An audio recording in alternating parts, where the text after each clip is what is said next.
آپ کے جو والدہ ماجدہ ہے نا، ان کے خاندان کے متعلق کچھ تفصیل، کس خاندان سے تھے وہ، کس علاقے سے تھے، اب ان کے خاندان کا کوئی کہاں ہے، اب ان کو کچھ پتہ جزاکم اللہ تعالیٰ احسن الجزا۔ میں ہمارے فون کالر سے یہ بھی درخواست کرنا چاہوں گا کہ جب آپ فون کرتے ہیں تو اپنی ٹیلی ویژن آواز کو بالکل میوٹ کر دیں تاکہ سہولت رہے، آپ کی آواز ہمیں بآسانی پہنچ سکے اور کسی قسم کا ڈسٹربنس نہ ہو سکے۔ تو آپ کا سوال ہمیں مل گیا ہے، جزاکم اللہ شکریہ۔ میں محترم مولانا محمد کریم الدین صاحب سے درخواست کروں گا کہ آپ نے حضرت اقدس مسیح موعود علیہ السلام کی پیدائش کے تعلق سے ذکر فرمایا، تو آپ علیہ السلام کے والد صاحب اور جد امجد کے تعلق سے آپ نے بتایا تھا کہ سمرقند کے علاقے سے وہ ہجرت کر کے قادیان آ کر آباد ہوئے ہیں، تو ان کا سوال یہ تھا کہ آپ کی والدہ صاحبہ کے تعلق سے کچھ تفصیل بتائیں۔ والدہ صاحبہ کے تعلق سے مجھے کوئی زیادہ معلومات تو نہیں ہیں، تو صرف یہ ذکر آتا ہے کہ ہوشیار پور کا قصبہ ایما ہے، اس جگہ سے یہ تعلق رکھتی تھیں اور غالباً مغل خاندان سے ہی ان کا تعلق تھا۔ البتہ یہ ہے کہ حضرت مسیح موعود علیہ السلام نے خود اپنی تصنیفات میں، خاص طور پر کتاب البریہ میں بھی اس کا ذکر فرمایا ہے کہ قوم مغل برلاس سے ہونے کا تو آپ کے آباء و اجداد کا ثبوت ہے۔ اس کے علاوہ بھی آپ نے فرمایا کہ اگر تم یہ ضرور اصرار کرنا چاہتے ہو کہ امام مہدی نے بنو فاطمہ سے ہی ہونا تھا، تو میری بعض نانیاں اور دادیاں جو ہیں بنو فاطمہ میں سے بھی تھیں، تو اس لحاظ سے جو ہے وہ سیدوں کے خاندان سے بھی آپ کا تعلق تھا اور اس کے علاوہ مغل برلاس سے بھی آپ کا تعلق تھا۔ پھر اسی طرح سے آپ دیکھیں کہ حضرت مسیح موعود علیہ السلام کی جو شادی ہوئی ہے وہ سادات خاندان میں سے ہوئی، حضرت میر ناصر نواب صاحب رضی اللہ تعالیٰ عنہ کے ذریعے۔ تو بہرحال آپ کی والدہ چراغ بی بی کے تعلق سے یہ اتنا تو مجھے یاد ہے کہ آپ ایما قصبے سے تعلق رکھتی تھیں، اور مجھے قیاس یہی ہے کہ آپ کا تعلق خاندان مغلیہ سے ہی تھا۔ جزاکم اللہ تعالیٰ احسن الجزا۔ تصنیف و تالیف کے تعلق سے ہم ذکر کر رہے تھے تو ایک واقعہ یہ بھی مجھے ابھی یاد آیا کہ ایک مرتبہ سخت گرمی پڑ رہی تھی، تو حضرت مولوی عبدالکریم صاحب سیالکوٹی نے اپنے ایک مضمون پر یہ لکھا کہ اتنی سخت گرمی ہے کہ خدا کی مشین بھی بند ہو گئی ہے۔ اس کا جب حضور علیہ السلام کو علم ہوا تو حضور اقدس علیہ السلام نے فرمایا کہ یہ تو غلط ہے، ہم نے تو کام کرنا نہیں چھوڑا ہے۔ بہرحال واقعات بہت زیادہ ہیں، تو ہم مختصراً اپنے موضوع کے اگلے حصے کی طرف منتقل ہوتے ہیں۔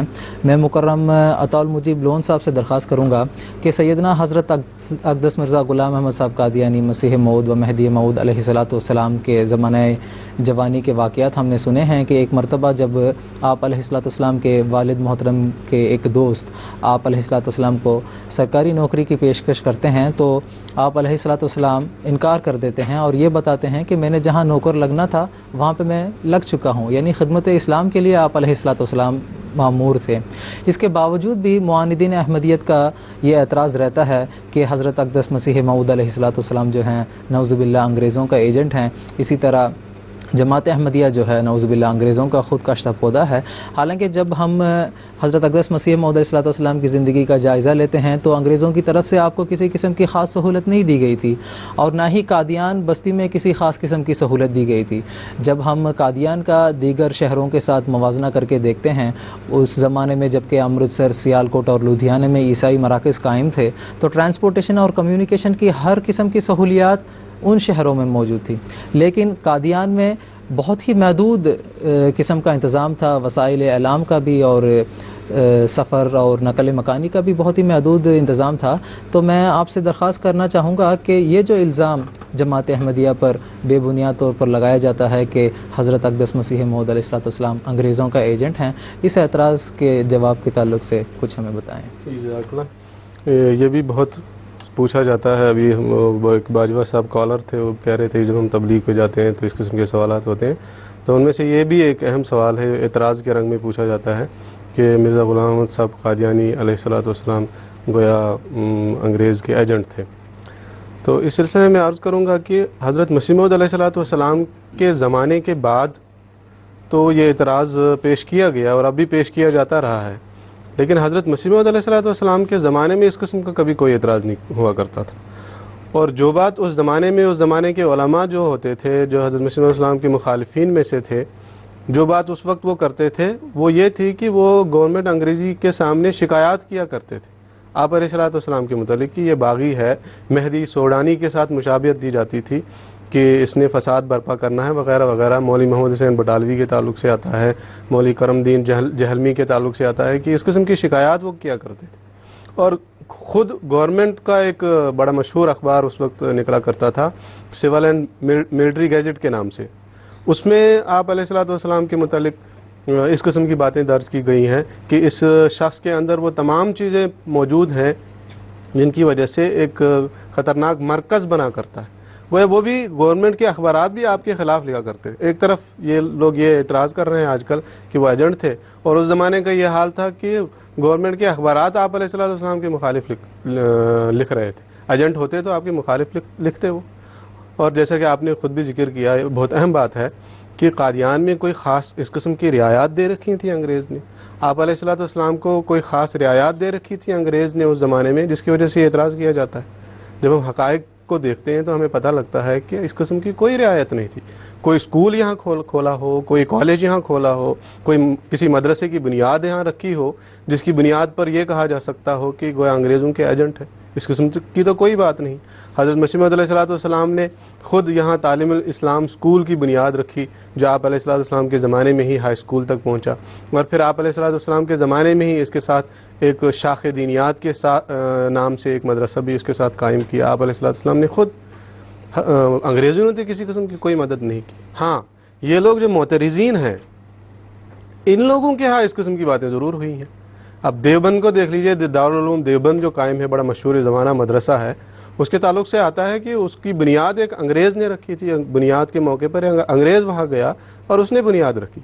اور پھر ندوۃ العلماء کے تعلق سے خود انہی کا ایک میگزین, ایک اخبار الندوہ کے نام سے شائع ہوا کرتا تھا. اس میں یہ ذکر موجود ہے کہ وہ ایک انگریز کی مرہون منت, ایک انگریز کا مرہون منت ادارہ ہے وہ. اور وہ اپنے اخبارات میں یہ بھی لکھتے رہے ہیں کہ اس ادارے کا مقصد یہ ہے کہ گورنمنٹ کے وفادار علماء پیدا کیے جائیں جو آگے پھر گورنمنٹ کی وفاداری کو پھیلائیں. تو ان لوگوں کا تو یہ حال ہے. وہاں مدارس قائم کیے انگریزوں نے, یہاں تو اس قسم کا کوئی مدرسہ قائم نہیں کیا گیا جس کی بنیاد پر یہ اعتراض کیا جاتا ہے. حضرت مسیح موعود علیہ الصلوۃ والسلام انگریز کے ایجنٹ نہیں تھے. حضرت مسیح موعود علیہ الصلوۃ والسلام اللہ تعالیٰ کے فرستادہ تھے, اللہ تعالیٰ کے مامور تھے, اللہ تعالیٰ کے مرسل تھے. اور آپ کو جس کام کے لیے اللہ تعالیٰ نے کھڑا کیا تھا, اس کام کے لیے جو مدد کرنی تھی وہ بھی اللہ تعالیٰ نے خود ہی کرنی تھی, اور کی.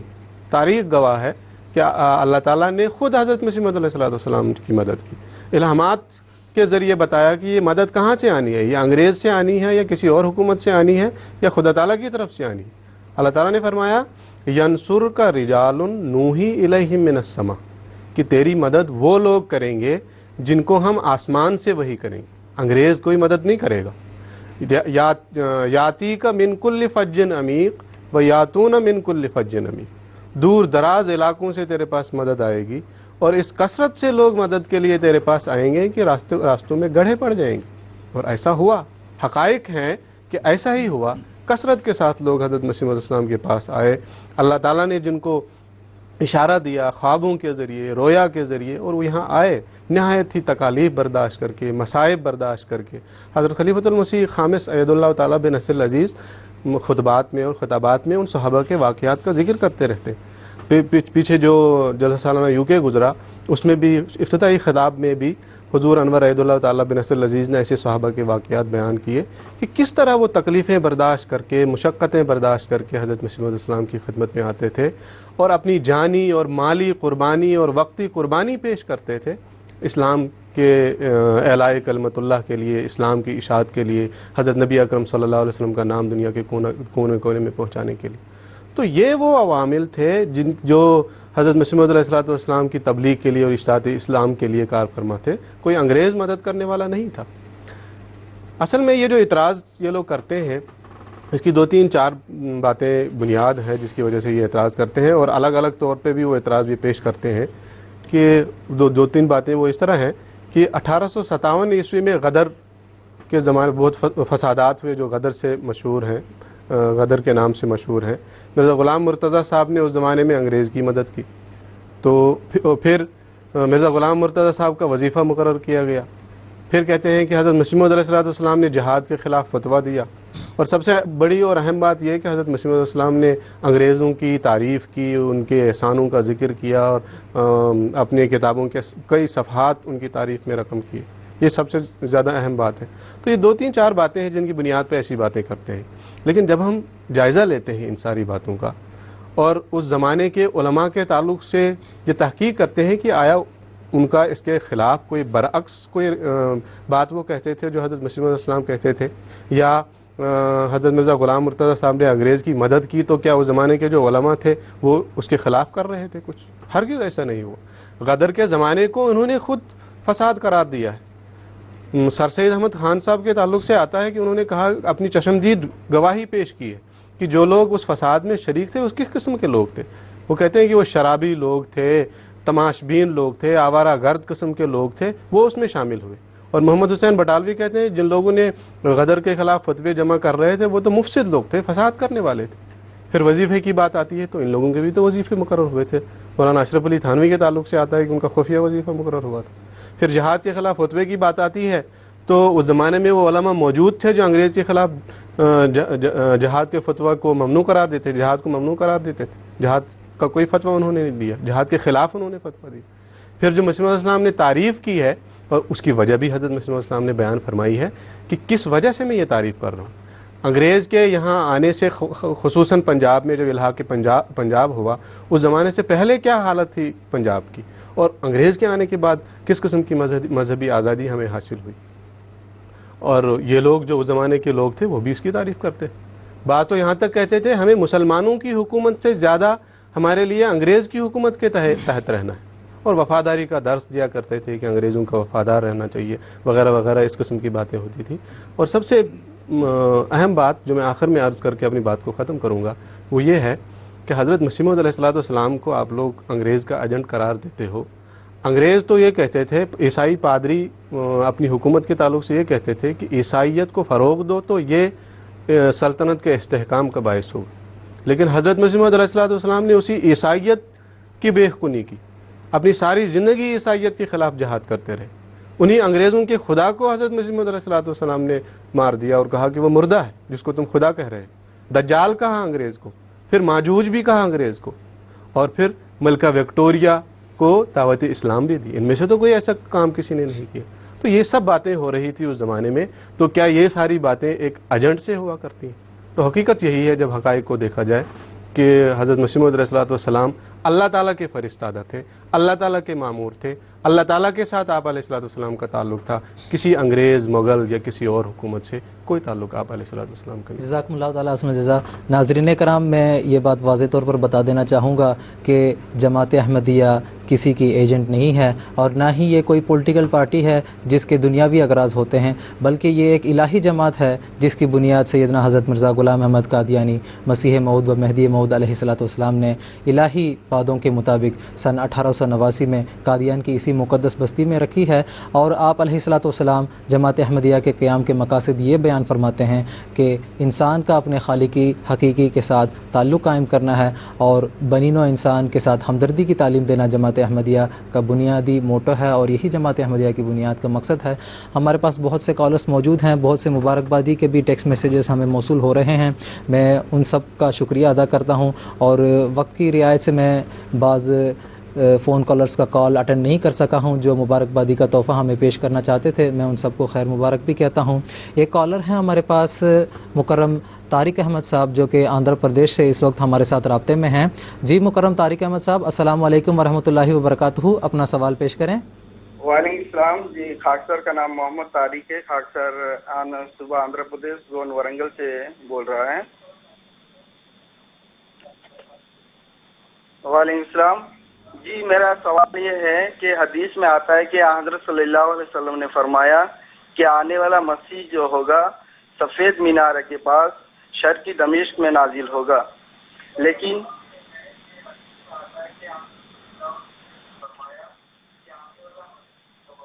ٹیلی ویژن کی آواز کو میوٹ کر کے ہمارے ساتھ فون کریں، بات کریں. ٹیلی ویژن کی آواز کو میوٹ کریں. جی لیکن حضرت مسیح موعود علیہ السلام صوبہ پنجاب قادیان میں جو ایک گمنام بستی ہے اس میں پیدا ہوئے. کیا یہ جو حضرت مسیح علیہ السلام پیدا ہوئے اس حدیث کے عین مطابق ہے؟ یہ اس کی تعلق سے خاک صاحب کا ایک سوال ہے، اس پر تھوڑا روشنی ڈالیں۔ جزاکم اللہ، ہمیں آپ کا سوال مل گیا ہے۔ تو میں مکرم عطا المجیب لون صاحب سے یہ درخواست کرنا چاہوں گا کہ ان کا سوال یہ ہے کہ احادیث شریف میں یہ پیشگوئی موجود ہے کہ مسیح ابن مریم کا جو آخری زمانے میں نزول ہوگا وہ دمشق کے منارۃ البیضاء میں آپ کا نزول ہوگا، لیکن ہم نے جس طرح پروگرام میں ذکر کیا ہے کہ آپ علیہ الصلوۃ والسلام کی پیدائش قادیان میں ہوئی، تو اس کی اگر آپ تھوڑی وضاحت کر دیں گے تو۔ اصل میں حدیث کے الفاظ اس طرح آتے ہیں کہ ینزل عند المنارۃ البیضاء شرقی دمشق، یہ حدیث آتی ہے مسیح موعود کے نزول کے تعلق سے احادیث میں یہ موجود ہے۔ لیکن میں سب سے پہلے یہ بھی بتانا چاہوں گا کہ صرف یہ ایک ہی حدیث نہیں ہے، اس کے علاوہ بھی اور کچھ احادیث ہیں جن میں مسیح موعود کے مقام کا ذکر آیا ہے۔ ایک جگہ تہامہ کا ذکر آیا ہے، ایک جگہ مکہ کا ذکر آیا ہے، اور ایک اور جگہ قدا کا ذکر بھی آتا ہے کہ قدا میں ان کی جو بعثت ہے وہ ہوگی، ان کی پیدائش ہوگی۔ تو کہنے کا مطلب یہ ہے کہ مختلف احادیث ہیں جن میں اختلاف ہے۔ بہرحال مختصراً اس حدیث کے تعلق سے یہ عرض کرنا چاہوں گا کہ اس حدیث میں بھی جو الفاظ ہیں وہ ہیں عند المنارۃ البیضاء۔ علی المنارۃ البیضاء کے الفاظ نہیں ہے کہ منارے کے اوپر نازل ہوگا، بلکہ منارہ سفید منارے کے قریب، سفید منارے کے پاس نازل ہوں گے۔ اور شرقیہ دمشق کا لفظ ہے، فی دمشق اس قسم کے الفاظ نہیں ہے، بلکہ دمشق کے مشرق کی جانب وہ مبعوث ہوگا، وہ نازل ہوگا، اس قسم کے الفاظ ہیں۔ اور جب ہم گلوب میں دیکھتے ہیں، ہندوستان کو دیکھتے ہیں یا قادیان کو دیکھتے ہیں وہ کس جگہ واقع ہے، اور اس کے مقابل پہ دمشق کو بھی دیکھتے ہیں، تو ہم پاتے ہیں اس حقیقت کو کہ دمشق بالکل عین شرق کی طرف یعنی مشرق کی طرف ہندوستان واقع ہے، اور عین حدیث کے الفاظ جیسے ہیں اس کے مطابق حضرت مسیح موعود علیہ السلام کی بعثت شرقی دمشق میں ہی ہوئی اور سفید منارے کے قریب ہوئی۔ سفید منارہ قادیان میں موجود ہے جو حضرت مسیح موعود علیہ السلام نے جس کی خود بنیاد رکھی۔ تو یہ مختصر سی وضاحت ہے اس کی کہ اس حدیث کے عین مطابق ہی حضرت مسیح علیہ السلام کی بعثت ہوئی۔ جزاکم اللہ تعالیٰ احسن الجزا۔ خاکسار کو بھی دمشق میں ایک عرصہ قیام کا موقع ملا تھا، وہاں پہ جس مینارے کے تعلق سے بتایا جاتا ہے وہ جامع الاموی ہے، جس مینارے کی طرف اشارہ کر کے یہ بتایا جاتا ہے کہ یہاں پر حضرت عیسیٰ علیہ السلام کا آخری زمانے میں نزول ہوگا۔ لیکن اس جگہ کے جو باشندے ہیں، دمشق کے جو اہلیان ہیں، ان میں اس طرف کسی خاص قسم کا رجحان نہیں ہے، چونکہ وہاں پہ شیعوں کی اکثریت ہے۔ ان کا یہ اعتقاد ہے کہ آخری زمانے میں جس موعود نے آنا ہے، جس مسیح نے آنا ہے، جس مہدی میں آنا ہے، اس کا ظہور ایران میں ہوگا۔ بہرحال یہ ایک اختلافی مسئلہ ہے۔ میں ابھی اپنے پروگرام کے آخری حصے میں محترم مولانا محمد کریم الدین صاحب شاہد سے یہ سوال کرنا چاہوں گا کہ حضرت اقدس مسیح موعود علیہ السلام کے والد صاحب حضرت مرزا غلام مرتضیٰ صاحب اور آپ کے بھائی مرزا غلام قادر صاحب دونوں ہی بڑے نامی غرامی شخصیات تھے، اور سرکار میں ان کی پہچان بھی تھی اور روابط بھی تھے اور اثر و رسوخ بھی تھا، لیکن قادیان کی پہچان وہ شخص بنا جو اسلام کے درد میں صبح و شام مصروف کار تھا۔ اس تعلق سے ہمیں کچھ تفصیل بتائیں گے؟ جزاکم اللہ۔ مختصر طور پر میں یہ عرض کر دوں کہ حضرت مسیح موعود علیہ السلام نے خود بھی اس بات کا اظہار فرمایا ہے کہ ایک زمانہ تھا کہ میرا نام بھی مستور تھا، قادیاں بھی تھی یہاں نہاں ایسی کہ گویا زیر غار۔ اسی طرح آپ نے فرمایا میں تھا غریب و بے کس و گمنام و بے ہنر، کوئی نہ جانتا تھا کہ ہے قادیاں کدھر۔ میرے وجود لوگوں کی اس طرف کو ذرا بھی نظر نہ تھی، میرے وجود کی بھی کسی کو خبر نہ تھی۔ اب دیکھتے ہو کیسا رجوع جہاں ہوا، ایک مرجع خواص یہی قادیاں ہوا۔ بات اصل میں یہ ہے کہ دنیاوی وجاہتیں، دنیاوی شہرتیں چند یوم کی ہوا کرتی ہیں اور وہ ختم ہو جایا کرتی ہیں، لیکن جو روحانی بادشاہت ہے وہ اب انتہائی طور پر لازوال ہوتی ہے اور آخر دم تک قائم رہتی ہے۔ چنانچہ حضرت مسیح موعود علیہ السلام کو خود اللہ تعالیٰ نے الہاماً یہ بتایا تھا ینقطع آباؤ کا وہ یبدأ من کا، کہ تیرے آباء و اجداد کا شہرہ تیری ذات کے بعد ختم ہو جائے گا، اور وہ یبدأ من کا تیرے ذریعے سے اب تمام یہ خاندان کی بنیاد چلے گی۔ تو ہم واقعاتی رنگ میں بھی ہم دیکھتے ہیں کہ حضرت مسیح موعود علیہ السلام کو آپ کے خاندان میں سے جس نے مانا وہ آپ کے ساتھ جو ہے وہ باقی رہا، اور جنہوں نے انکار کر دیا وہ آہستہ آہستہ سب کے سب معدوم ہو گئے، کوئی ان کو جانتا بھی نہیں ہے۔ ہاں، حضرت مسیح موعود علیہ السلام کے وجود کے ذریعے سے تاریخ اعتبار سے ان کی پہچان تو ہو سکتی ہے، لیکن شہرت حضرت مسیح موعود علیہ السلام کو اللہ تعالیٰ نے خود عطا فرمائی، اور جیسا کہ الہاماً بتایا گیا تھا آپ کے تمام خاندان کو ختم کر دیا گیا اور حضرت مسیح موعود علیہ الصلوۃ والسلام سے ہی اس خاندان کا آغاز ہوا، اور اللہ تعالیٰ کے فضل سے آپ کو حضرت مسیح علیہ السلام کو اللہ تعالیٰ نے فرمایا جری اللہ فی حلل الانبیاء، اللہ تعالیٰ کا پہلوان ہے جو کہ تمام انبیاء کے لباس میں آیا ہوا ہے۔ تو اس لحاظ سے آپ نے یہ بھی فرمایا میں کبھی آدم، کبھی موسیٰ، کبھی یعقوب ہوں، نیز ابراہیم ہوں، نسلیں ہیں میری بے شمار۔ تو اللہ تعالیٰ نے اس وعدے کو پورا کیا اور آپ کے اس قول کو بھی پورا کیا کہ آپ کی نسلیں بے شمار ہیں، دنیا میں پھیلی ہوئی ہیں اور دین کی خدمت میں لگی ہوئی ہیں اللہ تعالیٰ کے فضل سے۔ اور ہم یہ محسوس کرتے ہیں کہ جنہوں نے روحانیت میں اپنا قدم رکھا، دین کی خدمت میں اپنی زندگیاں وقف کیں اور دین کی خدمت کر رہے ہیں، اللہ تعالیٰ انہی کو دوام عطا کیا کرتا ہے۔ ہمیشہ کی زندگی دین میں ہی ہوتی ہے، دنیا داری میں تو نہیں۔ لاکھوں بادشاہ گزرے، مر مٹ گئے، کوئی ان کو جانتا تک نہیں آج۔ تو اس لحاظ سے حضرت مسیح موعود علیہ الصلوۃ والسلام کو جو شہرت عطا ہوئی ہے وہ اللہ تعالیٰ کے وعدوں کے مطابق کہ میں تیری تبلیغ کو زمین کے کناروں تک پہنچاؤں گا، سو اللہ تعالیٰ نے قادیان سے لے کے امریکہ ہو، افریقہ ہو، اور آج جیسا کہ میں نے ابتدا میں ذکر کیا تھا 202 ممالک میں اللہ تعالیٰ نے مضبوط جماعتیں قائم کر دیں۔ لوگ تو یہ چاہتے تھے کہ قادیان سے نکلی ہوئی آواز کو یہیں دبا دیا جائے، لیکن قادیان سے یہ آواز پنجاب میں پھیلی، پنجاب سے ہندوستان میں پھیلی، ہندوستان سے پھر پوری دنیا میں پھیل گئی۔ اور آج جو ہم یہ پروگرام پیش کر رہے ہیں قادیان سے راہ خدا کا، یہ اللہ تعالیٰ کے فضل سے آسمان کی وسعتوں میں جا کر پوری دنیا میں پھیل رہا ہے اور ساری دنیا کے لوگ اس سے استفادہ کر رہے ہیں۔ الحمدللہ علی ذالک، یہی وہ بات ہے کہ جس کو خدا رکھنا چاہتا ہے اس کو کوئی مٹا نہیں سکتا، اور دنیا چاہے لاکھ زور لگا لے، چاہے لاکھوں احمدی قتل کر لیں، لاکھوں احمدیوں کی جائیدادیں لوٹ لیں، لیکن اللہ تعالیٰ نے دکھا دیا کہ تمہاری اس قتل و غارت اور تمہاری اس لوٹ مار کے نتیجے میں احمدیت دبے گی نہیں، مٹے گی نہیں، بلکہ ابھرے گی۔ اور اللہ تعالیٰ نے دکھا دیا کہ تم پاکستان میں اس کو ختم کرنا چاہتے تھے، ہندوستان میں ختم کرنا چاہتے تھے، اللہ تعالیٰ نے جو ہے 202 ممالک میں اس کو مضبوطی سے قائم کر دیا۔ اور آج ہم فخر کے ساتھ یہ کہہ سکتے ہیں کہ احمدیت پر سورج کبھی غروب نہیں ہوتا، اور انشاءاللہ تعالیٰ یہ ترقی ہوتی چلی جائے گی۔ اور الحمدللہ کہ ہم خلافت خامسہ کے دور سے جو گزر رہے ہیں، یہ جماعت احمدیہ کی ترقیات اور غلبہ اسلام کی ایک نئی شاہراہ ہمارے سامنے کھڑا کر رہا ہے۔ اللہ کرے کہ ہم سب اس میں بہتر رنگ میں خدمت اسلام بجا لاتے ہوئے اپنا حصہ ڈالنے والے بنیں۔ جزاکم اللہ تعالیٰ احسن الجزا۔ ناظرین کرام، حضرت اقدس مرزا غلام احمد قادیانی مسیح موعود و مہدی موعود علیہ الصلوۃ والسلام اپنے منظوم کلام میں فرماتے ہیں، دیکھو خدا نے ایک جہاں کو جھکا دیا، گمنام پا کے شہرائے عالم بنا دیا۔ میں تھا غریب و بے کس و گمنام و بے ہنر، کوئی نہ جانتا تھا کہ ہے قادیاں کدھر۔ لوگوں کی اس طرف کو ذرا بھی نظر نہ تھی، میرے وجود کی بھی کسی کو خبر نہ تھی۔ اب دیکھتے ہو کیسا رجوع جہاں ہوا، ایک مرجع خواص یہی قادیاں ہوا۔ ناظرین کرام، قادیان کی یہ مقدس بستی آج سیدنا حضرت اقدس مسیح موعود علیہ الصلوۃ والسلام کی وجہ سے ایک مرجع خواص ہے، اور آج یہ بستی خود سیدنا حضرت اقدس مسیح موعود علیہ الصلوۃ والسلام کی صداقت کی ایک عظیم الشان نشانی ہے۔ تو ناظرین کرام، ہم اپنے اگلے پروگرام میں انشاءاللہ سیدنا حضرت اقدس مسیح موعود علیہ الصلوۃ والسلام کی بعثت کا مقصد اور آپ علیہ الصلوۃ والسلام کے دعوی کے تعلق سے مفصل گفتگو کریں گے۔ تب تک کے لیے اجازت چاہتے ہیں۔ السلام علیکم ورحمۃ اللہ وبرکاتہ۔ ہم تو رکھتے ہیں مسلمانوں کا دین، دل سے ہے خدا میں ختم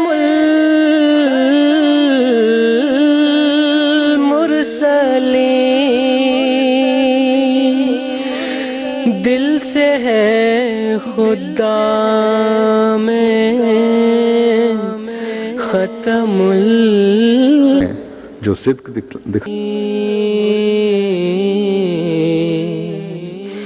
ختم المرسلین۔